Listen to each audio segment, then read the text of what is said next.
بسم اللہ الرحمن الرحیم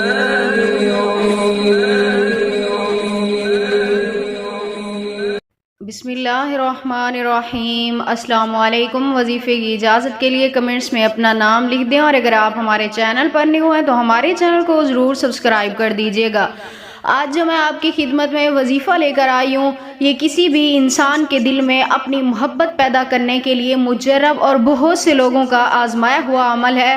اگر آپ وظائف کر کر تھک چکے ہیں، آپ کا کام نہیں ہوا، آپ کے اوپر یعنی جس کے لیے بھی کر رہے ہیں اس کے اوپر وظیفہ اثر نہیں کر رہا، تو آپ یہ ایک وظیفہ کر کے دیکھ لیں۔ اس وظیفے کو جس نے بھی کیا ہے سب کا کام ہو جاتا ہے، تو انشاءاللہ تعالی آپ کا کام بھی ضرور ہو جائے گا۔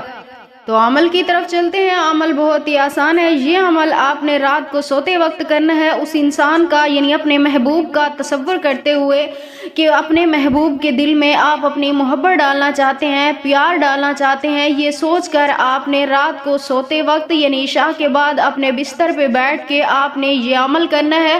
اس انسان کا اپنے ذہن میں تصور آپ نے سب سے پہلے پختہ بنائے رکھنا ہے۔ اس کے بعد آپ نے اول آخر 3 مرتبہ درود پاک پڑھنا ہے۔ اس کے بعد آپ نے 171 مرتبہ آپ نے یہ آیت پڑھنی ہے، اَمَّن یُجِیبُ الْمُضْطَرَّ اِذَا دَعَاهُ وَیَکْشِفُ السُّوءَ، اَمَّن یُجِیبُ الْمُضْطَرَّ اِذَا دَعَاهُ وَیَکْشِفُ السُّوءَ۔ اس آیت کو آپ نے 171 مرتبہ پڑھ کر اس انسان کا تصور کرتے ہوئے اس کے چہرے پہ آپ نے دم کرنا ہے۔ 3 رات آپ نے یہ عمل کرتے رہنا ہے۔ انشاءاللہ تعالی اگر آپ کا جائز مقصد ہوگا تو 3 رات سے پہلے اس انسان کے دل میں آپ کے لیے محبت پیدا ہو جائے گی۔